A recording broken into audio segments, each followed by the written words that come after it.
Henry. I'd like to call upon the Zambian nurses in the UK. This is an initiative, it's relatively new. I'll call upon Ms. Rachel Mwansa. Thank you very much. I'm not going to bore you. We are a very new, group of Zambian nurses. We launched ourselves on the 31st of January this year. Our High Commission was there.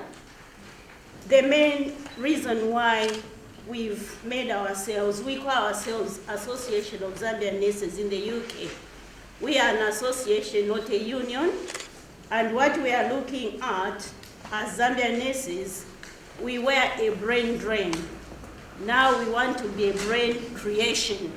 And what we mean is that we cannot give Zambia money, but we can give Zambia our skills. We've got nurses who are renal nurses here. I'm a renal nurse. I'm working at King's College as a matron. We have intensive care nurses, we have pediatric nurses, mental nurses. We all know in Zambia, we've lost 2 of our heads of states who did not die in Zambia.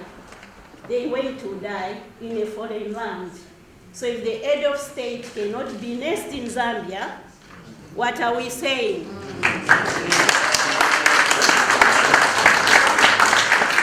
And secondly, when you look at the bill, of the medical bill in Zambia, of sending people to go to India for bypass or anywhere else, that bill can actually be used to buy equipment in Zambia, and the nurses who are working here, who have the skills, can go back and work in Zambia.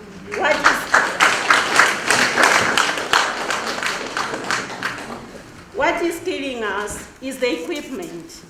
Most of the people, when they retire, they are scared to go back. Because when you are ill, you are scared. It's not all of us that will be flown to South Africa or to the UK over the night. Remember, it only takes 5 minutes for the brain cells to die if you have no oxygen. So if the facilities are in Zambia, Zambians actually will be nursed in Zambia. You don't have to go to Europe, America. So us as a group of nurses, what we are looking at is to bring our services back home, our skills, our expertise. We want to work with the Ministry of Health. We want to work with the General Nursing Council. We want to work with the nursing schools, which we know right now they are recruiting nurses, and they will recruit about, applications will be sent. 2,000 candidates are called to go for an interview, and they're asking them to pay 200 kwacha, which some of them cannot even afford. And they're just going to take 50 students. What about the remaining?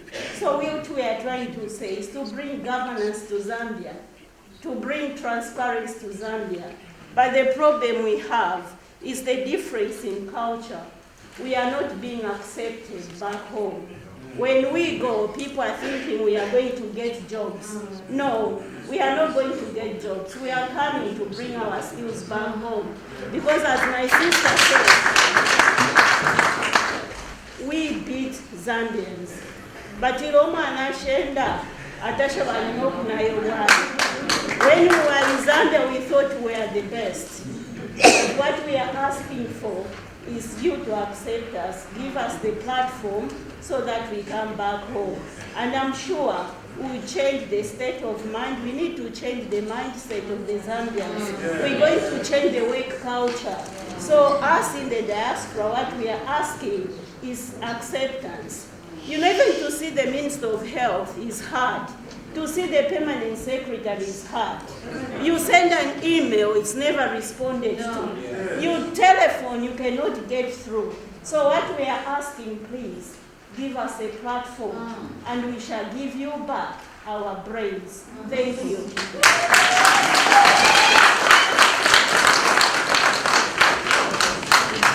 Thank you, Mrs. Mwansa.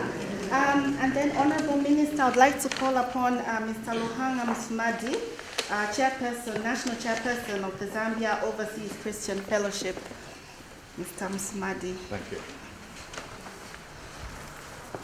Thank you very much. Your Honourable Deputy Minister for Foreign Affairs, His Excellency the High Commissioner, and all the officials from various government ministries represented here. I stand here to represent the Zambia Overseas Christian Fellowship, which is probably one of the largest network of Zambians across the UK, including the Scotland, Wales, and Ireland.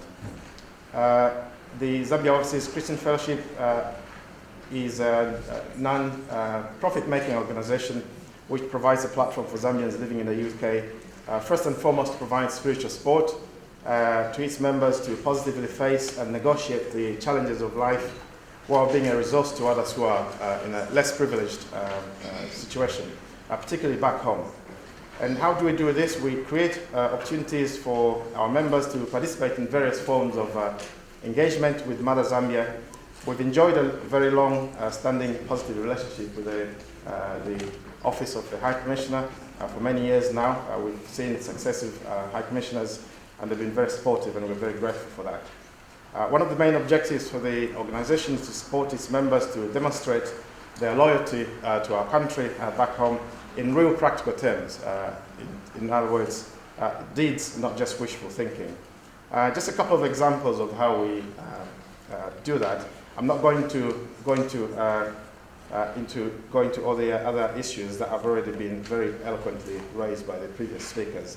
But just one example of some of the things we're doing is through investments. So a group of Zambians living in the UK have formed up together a company called Massagate. And through this, we all participate and bring the monies together. And we have a representative of this group actually living on the ground in Zambia to perform business. We are currently involved in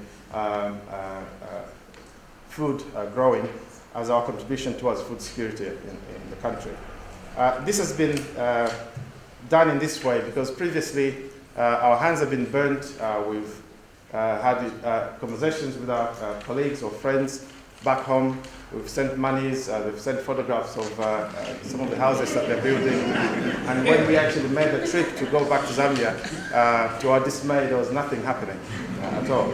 And so sometimes we tried perhaps involving our family members, thinking there was a better sense of security there, but our hands were burnt again.